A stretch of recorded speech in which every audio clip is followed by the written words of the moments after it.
morning, everybody. Thank you for joining this Julie's Bicycle webinar. I'm just going to share my screen so we can get started.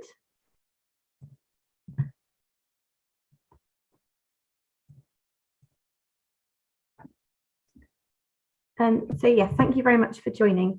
This webinar is part of the Arts Council England Environmental Programme, supporting MPOs to take action on the ecological and climate crisis.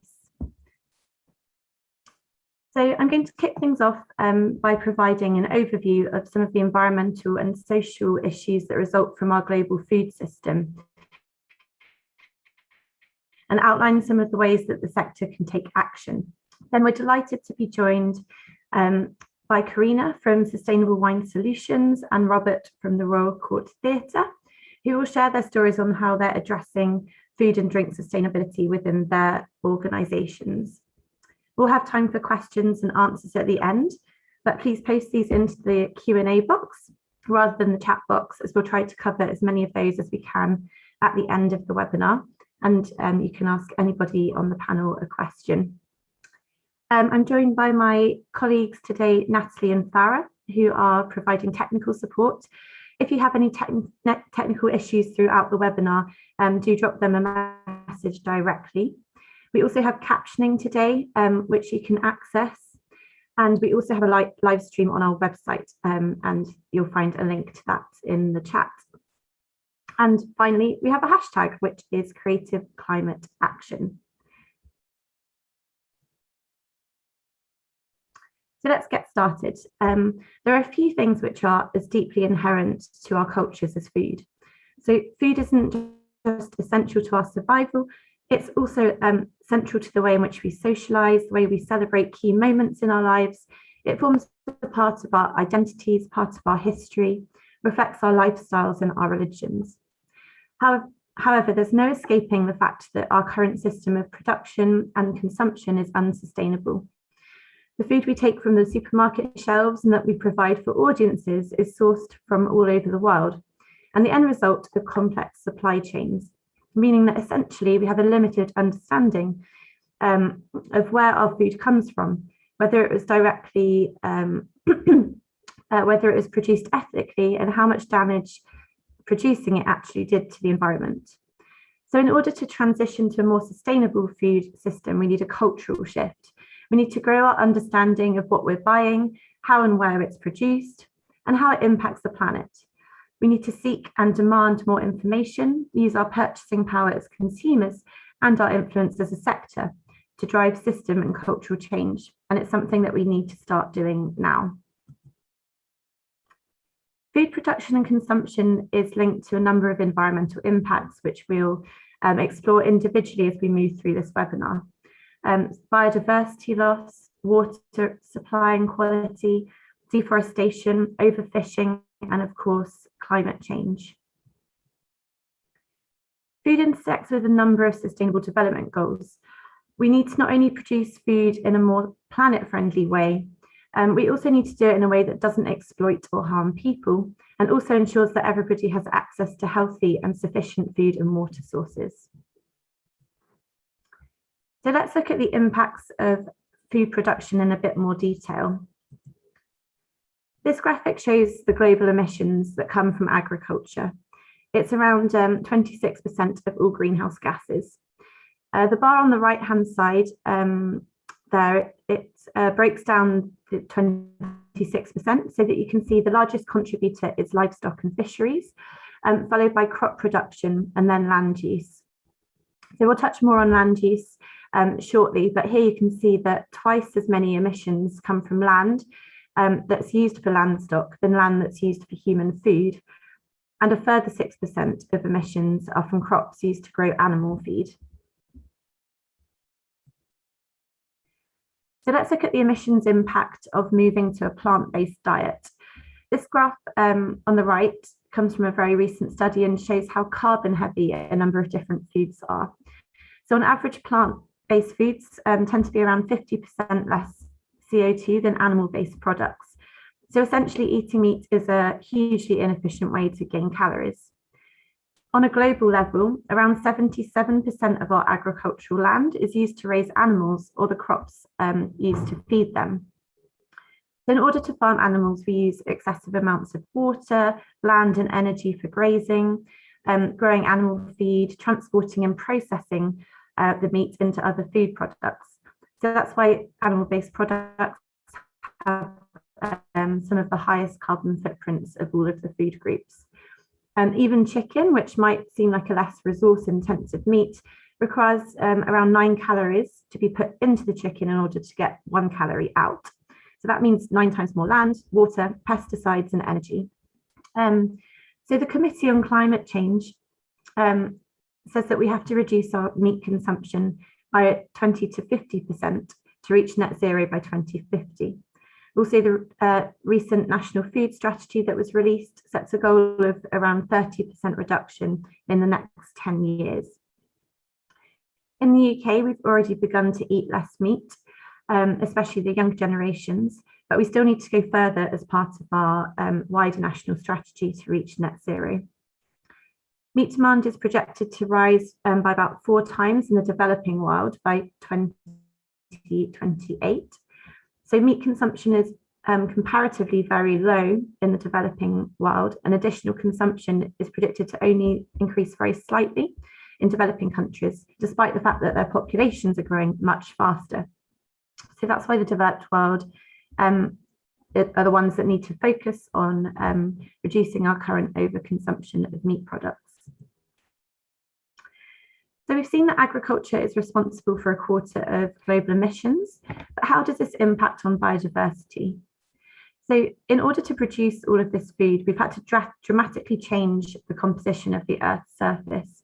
So this graphic shows how in the last few decades, we've converted around 50% of the Earth's ice and desert-free land into agricultural land, leaving less and less habitats and species to thrive.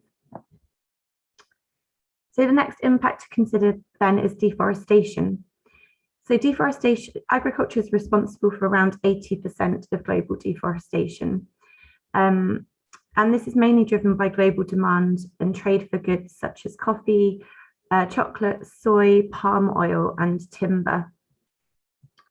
So this graphic here shows exactly that trade in commodities and how what we consume in the developed world is linked to global deforestation. So this particular study mapped the consumption patterns of G7 countries and found that per person, what we consume drives the loss of around 3.9 trees per person per year. So if you consider the population size of a country, that's a lot of trees and that's a lot of biodiversity loss.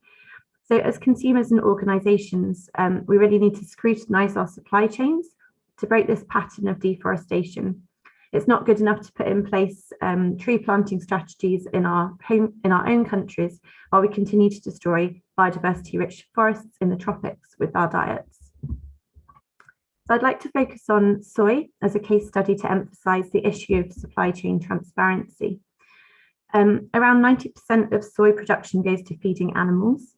Meat and dairy consumers have very little way of knowing whether the animal products that they buy are deforestation free or not. So in the UK, for example, around 77% of the soy that we import is originating from areas with a high deforestation risk. The stats are very similar on an EU level. So the rising trend in zoonotic diseases is driven by the degradation of our natural environment, the coronavirus pandemic being one of them. So a recent report by the United Nations Environmental Programme identifies these 7 trends which are driving new diseases, and they include increased demand for animal protein, a rise in intensive and unsustainable farming, the increased exploitation of wildlife, and the climate crisis. Around 5 new diseases emerge every year, and any one of those has the potential to be a new pandemic, essentially. Another global health risk is the amount of antibiotics that farmed animals are widely pumped with, which is causing increased microbial resistance to grow. So antibiotics are one of the most important types of medicine ever invented. Without them, we wouldn't be able to fight common infections or carry out surgeries.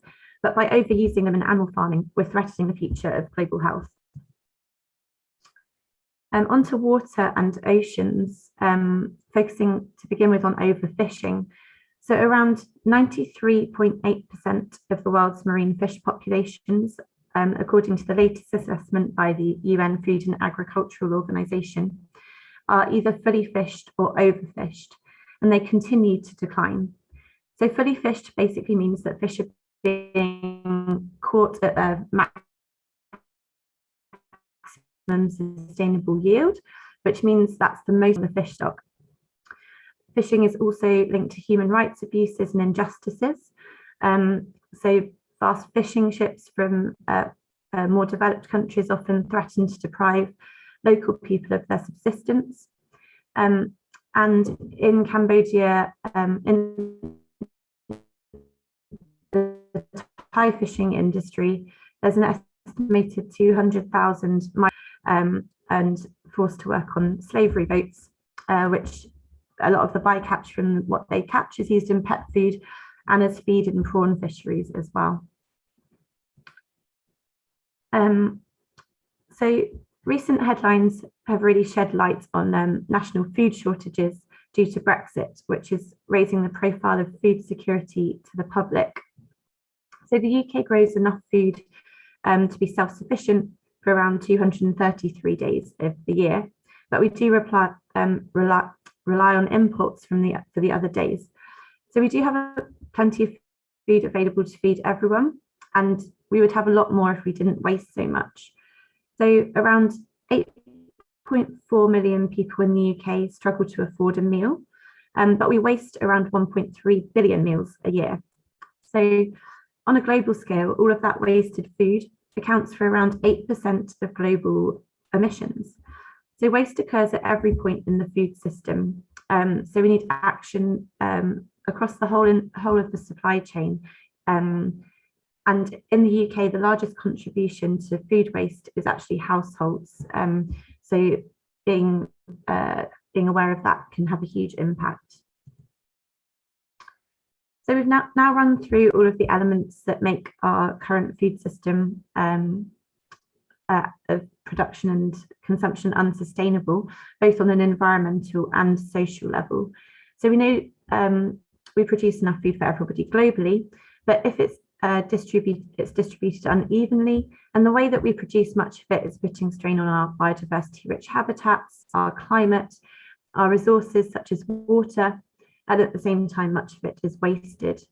And those who produce it may be living close to the poverty line, and some countries overconsume, whilst others bear the climate impacts and go without enough to eat. So we need changes in both what we can see, how we consume and produce food.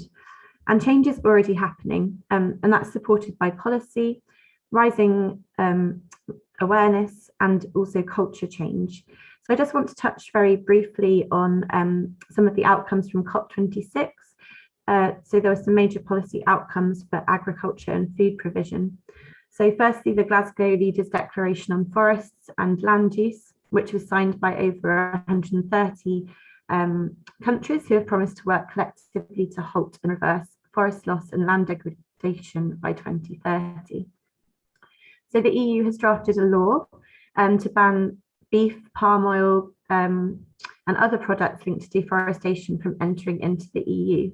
So this is the first time the law has attempted to regulate products relating to all deforestation, not just illegal deforestation. The FACT dialogue has been signed by 28 countries, which represent around 75% of global trade in key commodities. And that sets a roadmap for sustainable trade in those commodities. Then there's been a number of other voluntary pledges that look at impacts such as methane, as well as innovation and a just transition to a sustainable food and agricultural sector. So the recent UK National Food Strategy sets 4 strategic objectives. The fourth is to create a long-term shift in our food culture. And the cultural shift towards more plant-focused diets has already begun. So meat consumption has declined by about 17% in this country in the last decade. And even countries with traditionally meat-heavy diets are starting to shift. So Germany, for example, 42% say they're deliberately trying to reduce their meat consumption. But we do need to go that bit further to avoid the worst impacts of climate change. So when it comes to taking action, the sector can play a role on a number of levels. Firstly, by supporting this cultural shift that's needed. Effective communications will play a really central role in this. So telling audiences why you're doing what you're doing and what impact it's having. Changing perceptions about plant-based diets, for example, can help. Vegan and veggie diets are actually around a third cheaper than regular diets. So messaging can be designed to appeal to people on a financial as well as an environmental and sustainability level. So even things like the way that you lay out your food offering in a cafe or a restaurant can nudge audiences into making more sustainable choices. So interestingly, a recent piece of research found that for meat eaters to be enticed to take a plant-based option, the menu must be at least 75% vegetarian. So the study found that if a menu was only 50% veggie, meat eaters will continue to opt for the meat options. I'm not going to go into any more detail on the other areas for now, because we have two guest speakers who are already doing excellent work in this area and can share with you how they're taking action on food and beverage sustainability. We're also going to be releasing an ACE sector briefing very soon, which delves into these areas in a lot more detail than we have time to cover in the webinar today. So I'd like to introduce Robert from the Royal Court Theatre.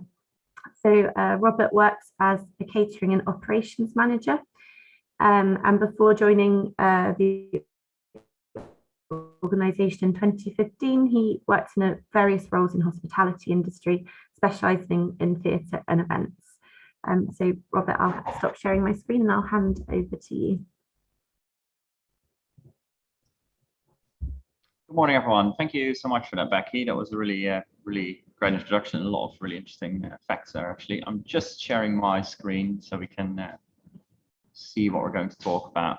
Brilliant. That should be live for everyone now. Go. I'll give a really quick introduction about the Royal Court, just for those who might know us that well. We are the Royal Court Theatre in London, not the Liverpool one, just to mention that. There's always a bit of confusion there. The Royal Court's been at Sloane Square since 1956. We are a new writing theatre, and we are based in a really beautiful building, which is from 1888. So there are lots of challenges there with the site. We are a registered charity, so we're not commercial theatre. And in 2000, we had a really big refurbishment, which at that point introduced a lot of new front of house spaces, including our bar and kitchen, which is located in the basement of the theatre.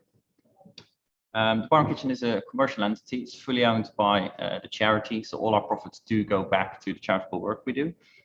We run a restaurant with about 90 covers, a bar. We are responsible for all the catering for events in the building, and we do a variety of pop-up bars throughout the site as well. We operate as our own venue, just open as a restaurant or as a cafe, but also obviously very much focused on the theatre itself. And then since 2020, when we had to close for the pandemic, we opened that summer with a new venue in Sloane Square on the actual roundabout that we call Court in the Square. That's been open last summer, this summer, and is now currently open for winter as well. That adds an extra 150 covers to our catering operation, has a pop-up bar, and has really focused also on working with our neighbours, working with other operators, working with the community. And that was a really great thing to keep us going throughout the pandemic, because it gave us the opportunity to start welcoming audiences before we could actually open the theatre again. A little bit about our sustainability journey. We sort of broken it down by year just to make it a bit more manageable. We feel we were relatively early adopters in 2017. We were one of the first venues in London, at least, to stop using plastic water bottles. at the time quite controversial. Even within the organization, there was a lot of pushback, but we pushed it through. We got a lot of really good feedback from our visitors, actually, and then on the back of that, really quickly introduced our no straws, no lids policy. And we had a really active group of staff members who were feeding into lots of small ideas around the bar.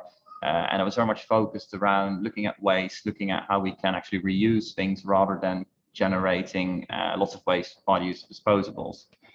In 2018, there was a change in management of the bar and kitchen. As when I took over. We organized a staff forum from within our team, and that was focused on sustainability, and lots of really great things came out of that. We, at that point, completely ended plastic bottles in the bar, introduced lots of glassware where possible. We moved all our disposables over to compostable alternatives. So sort of if we had to use a disposable, at least it was an okay option. We introduced our reusable plastics that people can take into the auditorium for drinks during the show. And from then on, we also included sustainability in any tender process. We were talking about wine, we were talking about beer, our spirit supply moved over that year. So it really became a vital part of procurement. And the last thing we did in 2018 was, and that's why I call it accountability, was it became part of how we report to the board. So in our annual board reports, but also in our check-ins every quarter, sustainability would be on the agenda, and there would be true accountability there. Then we had a really joined up strategic approach with the entire organization in 2019. The Royal Court committed to becoming carbon net zero, or transitioning to carbon net zero, throughout 2020. A really ambitious goal, which I'm going to say right away, because of the pandemic, we obviously had to halt and weren't able to reach that. Part of that was for our catering operation to reduce meat on the menu from 47%, which it was in 2019, to 25%. A big shift, for example, was our Royal Court burger. That was a really big seller. We're talking on some shows 25% of all food sales. That got rebranded as a Royal Court burger, but then became a vegan burger. And it was really interesting to see how quickly audiences accepted that and actually made the change. And there was really a dialogue there. Staff was really invested in having conversations with audience members to get them on board.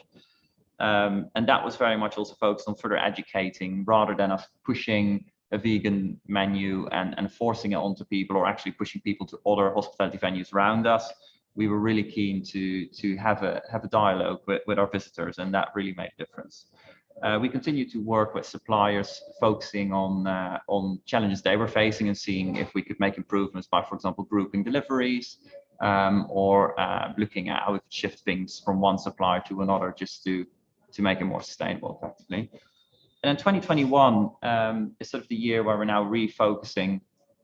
We have all met up again last week, actually, with the entire Royal Court, and we're recommitting our journey of transitioning to carbon net zero. That reduction of meat on the menu has actually now taken place automatically, even though we are still in a bit of a temporary setup whilst we work on a new food offer for next year. We've, after COVID, had to bring on lots of new staff, because we all of a sudden open up all these new venues. And that's where a lot of focus now sits on training staff and working with the team to get them on board with our agenda. And for 2022, we're focusing on very much focusing on the relaunch of our food offer. So we've already done some work in 2019 with Small World Consulting, a company from Mike Berners-Lee, and they're going to help us to fully calculate the carbon cost of our food menu, and eventually also our drinks menu, hopefully.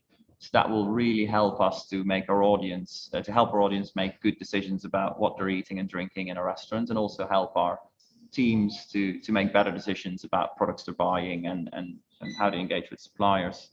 So yeah, that's what we're currently working on leading up to 2022. And the other thing we're going to launch in 2022 is carbon literacy training, which we've joined up with Home a couple of years ago, where we have done our carbon literacy training, and we're now looking at rolling that out across the entire organization as well. So just a few steps from us.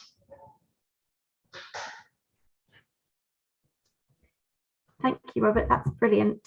So next, I'd like to introduce Karina Pike from Sustainable Wine Solutions.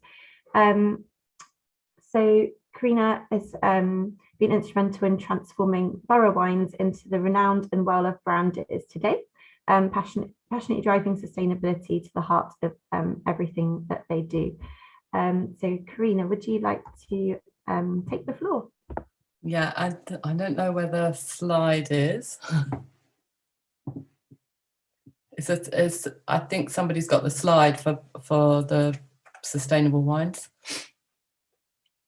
Yeah, that's fine. We'll put that on the screen for you. Yeah. So, sustainable wines started as Borough Wines and Borough Market, and we were the pioneering the refill system, and we're one of the first people to bring refill wine to the consumer in London. I can't say the whole of the UK. So we did that, it's over 20 years ago now, and we then progressed that to quite a few stores. And then we shifted our focus now to wholesale and selling and providing sustainable wine solutions to other businesses. So we have three zero waste formats. We have the keg, which is a 25-litre keg. And then we have a Vino Tap, which is a 10-litre keg. And then this year we introduced the first bottle return in the whole of the UK. And we bring the wine over in bulk, and everything is refilled. There's no recycling whatsoever. Everything is delivered. It's reverse logistics. It's delivered in a van and then collected as we deliver. There's no extra packaging in any of our deliveries. So all the wine is brought over, is bottled or kegged, and then delivered and then brought back, and then the bottles are stripped down, cleaned and rebottled again, and then sent out again. So everything is biodegradable packaging, all the labels, the paint, the corks, everything. So we've got a completely sort of 360 reverse logistics and solution for every, if you want a bottle, if you want wine on tap, or you want a small wine on tap, we supply a lot of zero waste shops as well. So that's what we have to offer. Our main problem now is barrier to market with a lot of people, because even though organizations have a big sustainable manifesto, they are still have that maybe hasn't fed down, as with the Royal Court. It's absolutely on every element of that. Many organizations have this manifesto, but it hasn't actually fed down to the F&B manager, and they're already tied into lots of long-term contracts. They got retrospective benefits from that. They've got discounts, and there's not that huge incentive to move over to a more sustainable system. So that's one of the big barriers that we have, and how companies can actually get out of those contracts if they want to make that change as well. And I think the other misconception is around price as well, because it isn't always more expensive to be sustainable. We're very competitive, and there's so many other benefits around that, around waste management. And then obviously the quality, because we are really, we pride ourselves on the quality. We check every element of our supply. So that again is that you're getting a good quality product. Price is competitive, and it's completely sustainable. So it's how we can progress that with other organizations and bars and restaurants for them to adopt this. It's still relatively new for a lot of people. There's still quite a lot of distrust around the quality of wines on tap, or bottle return has never been a thing. And the bottle return was really interesting, because that came out of a relationship with a very established chateau in Bordeaux, where it's the 5th generation. It's called Louisville Barton, and Damien Barton is 5th generation. I think I might be even more. I always say 5th, but somebody corrected me the other day. And he is passionate about sustainability, and he really wanted to somehow have some responsible consumption of his wine, and how he was going to bring that to his consumer. But he didn't feel that his consumers would want his Bordeaux wine on tap. So that's how the bottle return was born, and we wanted to bring the bottle to the table where it could still have that romanticism, but it was still completely sustainable. So we worked really closely with Damien Barton on this, and it's been hugely successful. And I think the simplicity of it is really, really important as well. It isn't complicated. It's really easy. You put it back into the crate, we collect it again. So that's the other big, it isn't more complicated. It isn't more expensive. It's really convenient. And I think we've got to make anything around changes in sustainability, those must be priorities as well, that it's competitive in price and it isn't complicated.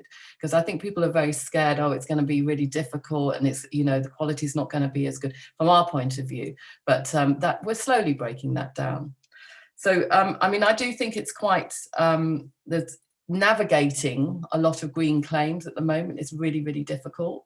And I think there's some fantastic organisations like the SRA, Sustainable Restaurants Association, and Net Zero Now, who are working closely with bars and restaurants to help them navigate their way through this as well, which we work closely with both of those.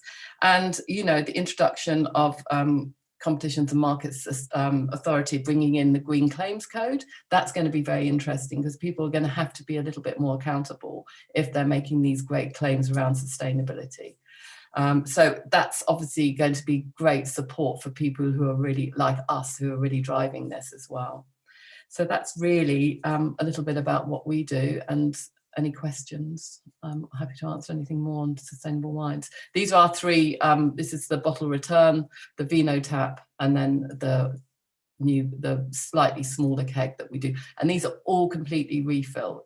There's no waste with them whatsoever. And they're delivered in vans with pallets with no packaging. Anything, that's it really. I think we've gone through, I've sort of spoken through this. I'm happy to share these slides with anybody who'd like to have a little bit more information and a little bit more stats on there that I can go through that's on there as well. Fantastic, thank you, Karina. That's okay. Great, so that's really interesting to hear from those two very different perspectives as both an organisation trying to implement a sustainable food strategy and a supplier that's working on those supply chain challenges and impacts to produce that end product. So a question for both of you really, just touching on those challenges. So Robert, what kind of challenges have you faced in implementing your sustainable food strategy? So you touched on a couple there, but are there any major ones that really stand out? I think for me, one of the big steps is communicating and communicating within the organization. That sometimes has been a struggle because even though maybe some people feel they're on the right path, there are still reasons to hold it back. For example, introducing the reusable plastics was really difficult because most of the artistic people were under the impression they were a lot noisier than the plastics we used to have, because if they would fall over, you would actually hear them bouncing. We worked through that, and we actually also figured out it wasn't so much of an issue because they were a lot sturdier, so they weren't falling over anymore as much. So that's an example of internal communication, and very much also working with the team and getting the people on the ground on board, especially when it comes to things like communicating with audiences or working on recycling. And we went from 3 to 5 waste streams, for example. That took a lot of effort and training people and getting them to, even when it is really busy, to still try to recycle as good as they can, or after service go back through the bin and make sure everything is in the right bin. Those things are challenges from time to time. And then obviously also to keep talking to the audiences, because I totally agree with you, Karina. There's a lot of ideas out there and there's a lot of judgment out there, and people will straight away say, I'm not going to eat a vegan burger, even though when we did tests with our own staff, there were people who couldn't actually identify which burger was the vegan burger and which one was the meat version. So it's really interesting to see how there is a really educational journey we can take people on as well. Absolutely, I think that communication piece is really, really central to this. And Karina, you mentioned about the green claims code. Would you like to speak a little bit more about that? Yeah, it's the Competitions and Market Authority have brought in the Green Claims Code, and they're actually going to start asking people to be accountable for their, in marketing and advertising. I mean, we have people like the Clean Creatives and the Purpose Disruptors who are very active on this and really calling out people, but this is actually a government initiative, and they're going to ask you to actually justify these green claims that you make. So, I mean, whether it's going to be very small organizations or big organizations, we don't know. It's only going to begin in January.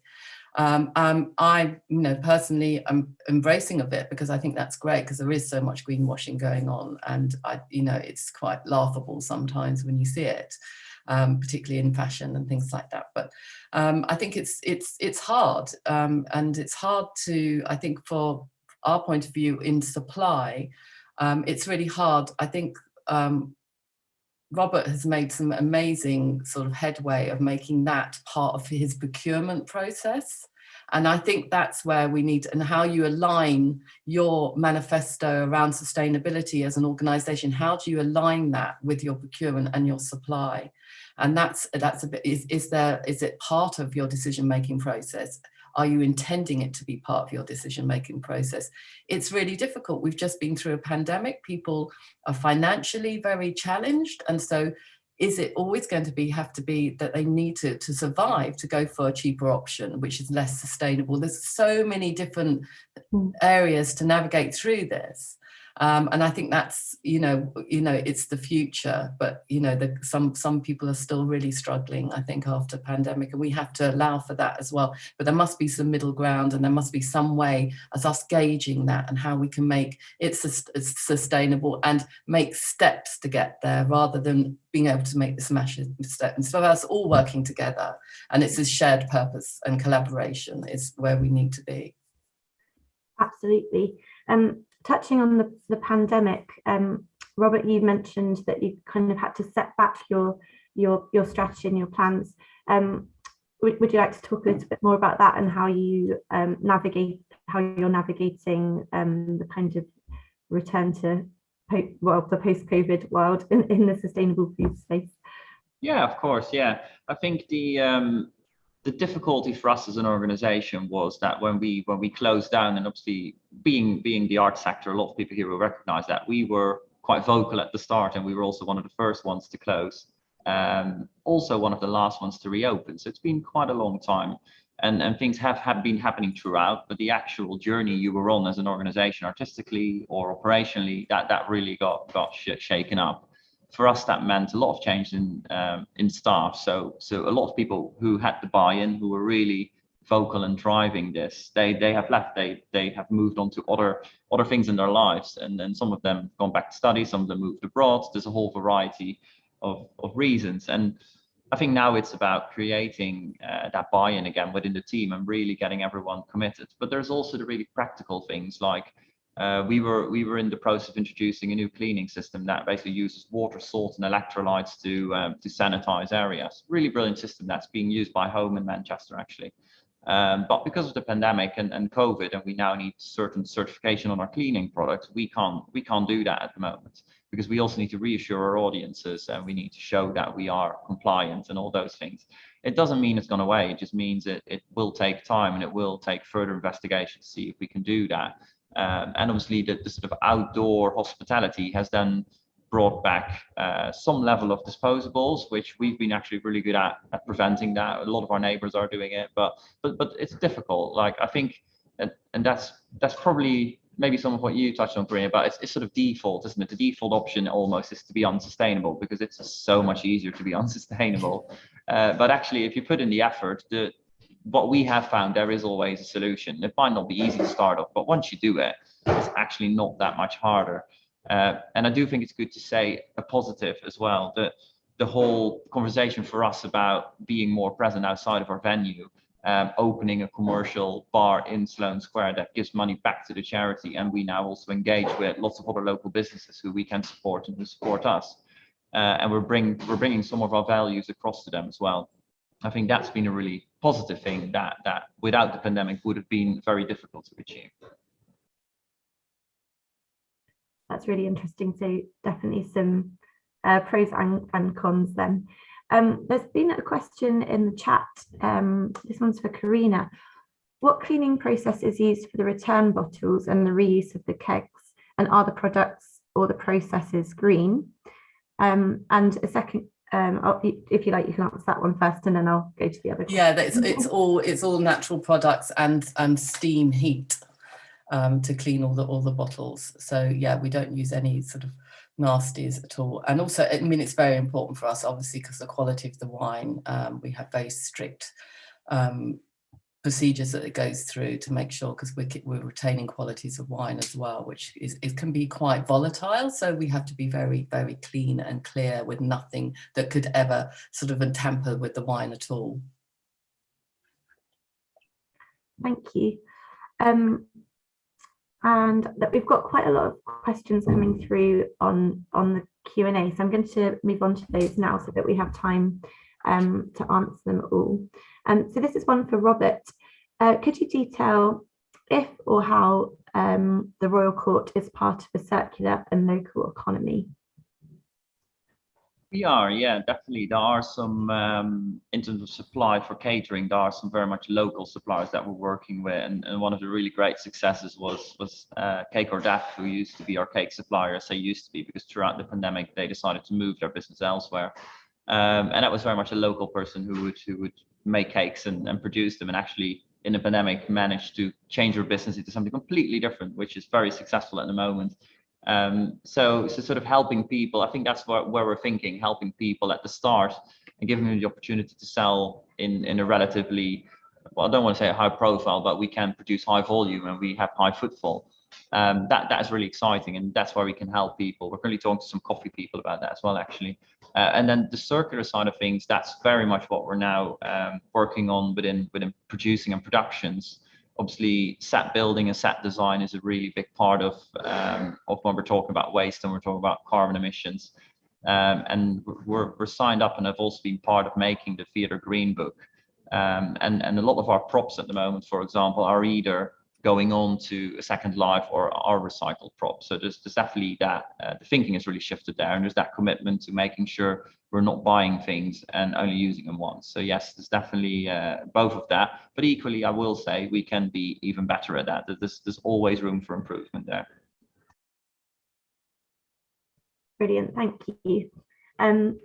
This question has been asked a couple of times, so I'll go to this one now. A couple of the audience have asked, since you're both on this panel and speaking the same language, do you think there's a way that you could collaborate between the Royal Court and Sustainable Wine Solutions? And Karina, maybe that's one for you to talk more about, how you work with cultural venues, as if you'd like to talk about those. Yeah, I mean, we do supply. We were supplying Horniman Museum, but obviously the pandemic and everything, we also supply cinemas quite a lot, because it's a very great process for interval. When you have a wine on tap, particularly when you have a very intense and a short window of time to serve people, it's very quick and very good. So we work with the Rio Cinema and also the Phoenix Cinema, and during pandemic they actually opened shops and sold wine as well, so that was really useful. So we work with lots of theatres and anywhere that's got a bar, basically, so galleries and theatres. And I think that sort of when you have that very sort of quick window, when you have to serve people very quickly, it works so much better than actually the bottles. And again, it's, you know, you can have karat, you can do 2 people, so you can literally just keep pushing them out. So yes, I hope that the Royal Court will be looking at us at some stage. We will get in contact, Robert. we are very much looking at you, and I'm really looking forward to catching up with you. Yeah, we're definitely, we'll arrange, and there'll be a tasting involved. That's very good. Let's do that. Yeah, we're definitely up for that. Yeah, that'd be fantastic. Great, thank you. So this one's for Robert. It's a question around whether you could talk a little bit more about your partnerships with the other establishments that you mentioned.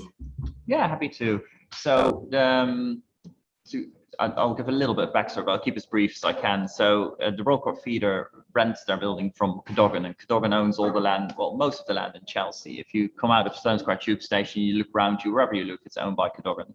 And both Cadogan and RBKC, the local council, have been really supportive in the whole process of allowing hospitality to open outside and sort of collaborating after the pandemic to reboot things. And in Sloane Square, there are currently 3, and from next year there'll be 4 different hospitality operators. And we are the only charity arts venue. The other 3 are commercial restaurants. And actually, as some of you might expect, the values and standards we hold and we sort of hold ourselves accountable for go quite a lot further than those of a lot of the commercial venues. Probably partly because it's more difficult for them to commit to it, but also because their focus at the moment might sit elsewhere.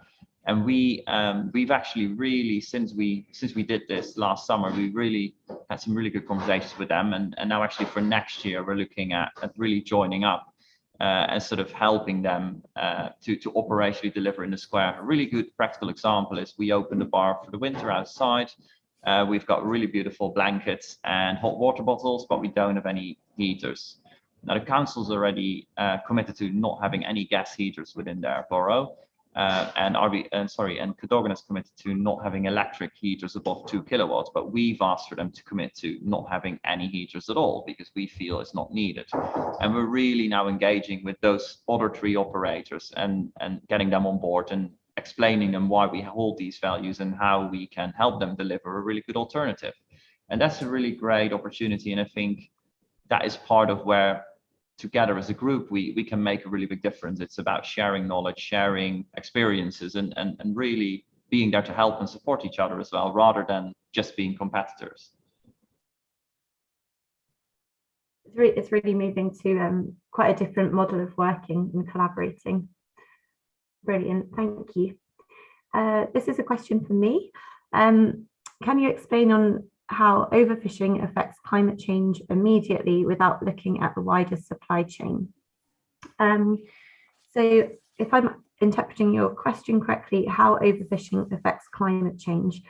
So basically the ocean has a big impact on as a carbon sink, and the way in which we disrupt the balance of the marine ecosystem by overfishing can impact on the whole marine ecosystem. I'm not a marine ecosystem expert, I'm just caveat my answer with that. But basically, it disrupts the whole marine ecosystem by changing the number of fish in the sea. That impacts the number of plankton and everything else. So potentially it can disrupt the ocean as a carbon sink, I believe. But also you mentioned the supply chain side. I'm just going to reread the question because without looking at the wider supply chain. In terms of the supply chain impacts of fisheries, it would be to do with the transportation, the type of vessels that are used, how far the fish has travelled, whether it's local fish or fish that's imported from a different country.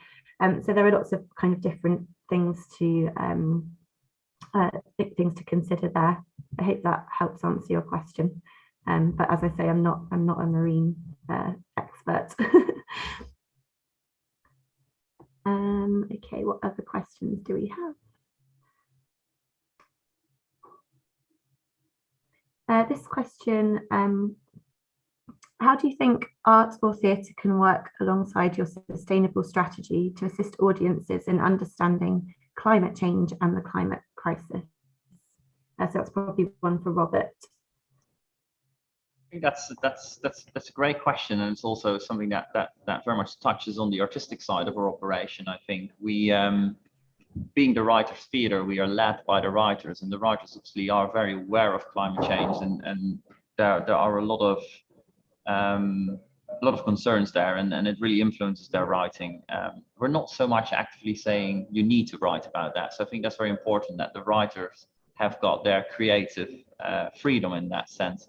But for example, the play that's on currently is very much about sustainability and about mining in other countries, and how we not just affect those countries, but also the planet as a whole. So it's, some of it is through the work, but then a lot of it is also through how we behave ourselves and how we operate our building, how we treat our staff, how we deliver our operations in a sustainable way. And some of that, as I said in the start of the presentation, is our teams communicating, and really simple things such as having it in our posters, having it on our website. We're very open with all our policies as well. Everything we do when we write about is available online, and I think that dialogue on stage but also off stage is key in that. Brilliant, thank you. We're coming towards the end. We have a few more questions. If anyone has a burning question, now is the time to ask it. Karina, there's a couple of questions for you around your business. So I'll ask you all at once. One is, do you have organic wine? And somebody has asked, are you for trade only or also for retail or individual consumers? Okay, so yes, we have lots of organic wine. All of our vineyards are sustainable. Pretty much all of them are organic, biodynamic. And we still have 2 shops. Borough Wines still have Borough Market, and they also have one in Hackney. But then we also supply lots of other retail outlets as well. So we supply delis. You can find most of them on the website who are supplying. Zero waste shops has been a massive growth market for us, particularly through the pandemic. It seems that people have really swapped over to zero waste. So we're supplying a lot of zero waste shops with refill wine from the systems that I'm talking about as well.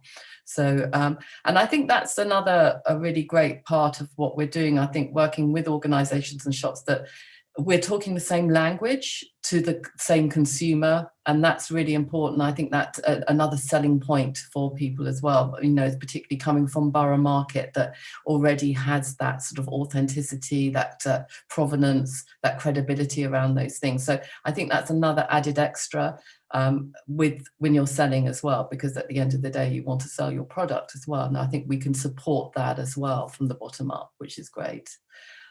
So yes, you can find us hopefully on most high streets somewhere, but if anybody's anywhere and they want to know where we are, please get in touch and we can give you a list of all our outlets. Brilliant, thank you. I've actually got a question. Karina, we spoke about it briefly when we met before, but the wine industry is one industry that has the potential to be very much impacted by climate change and changing weather patterns, and that's something that I didn't touch on quite so much in my presentation, was how climate is going to impact food security. So it would be great to hear from you whether are you already seeing impacts on your wine suppliers? There's been terrible harvests. We have extreme weathers as well, and that really can impact on wine and harvest. Like, you know, terrible. You know, you see people trying to keep their vines warm, significant drops at temperatures very quickly, and all of this has an impact on the grapes. Things like huge hail that absolutely obliterates, you know, so the extreme weather is having a terrible impact. And I think, you know, that's why there's a lot of talk around bottle weight at the moment as well, and that's obviously everybody trying to reduce all of that impact as well on the climate. So this is where the having no bottle or bottle return is you know, it's important from the point of view from where we source from to how we're going to deliver. And you can be the most sustainable vineyard in the world, but if you're still putting it in traditional bottles, it's still going to impact you at some stage. But it's a difficult, I think when you have something that's steeped in so much tradition as wine, it's a very, very difficult shift. And it's very different from sort of food in some ways. It's got this different sort of, it's embedded, and it's been really hard. I mean, with tap wine, it was very, very hard. And I think actually just making wine accessible for everybody it's been a big drive with Borough Wines. But then I think, you know, you've also got to think about who are the next generation of drinkers. and the people who are drinking wine, they want more natural wines, they want to know about provenance, all of these things, which maybe those questions weren't asked before so much. It was more about price and famous chateaus. It's not about that anymore. So I think we need to sort of, you know, work with that as well. I think that's the future of wine. I mean, it's always place for the very traditionalists, but I think, you know, the new generation of drinkers, that's their concern. And I think that's where we fit in really, really well. Fantastic, thank you. That's really, really interesting. It also fits with another question that we have in the chat, which is, do you have any links to studies that show that carbon literacy can change behaviours of choosing and eating food with a lower carbon footprint?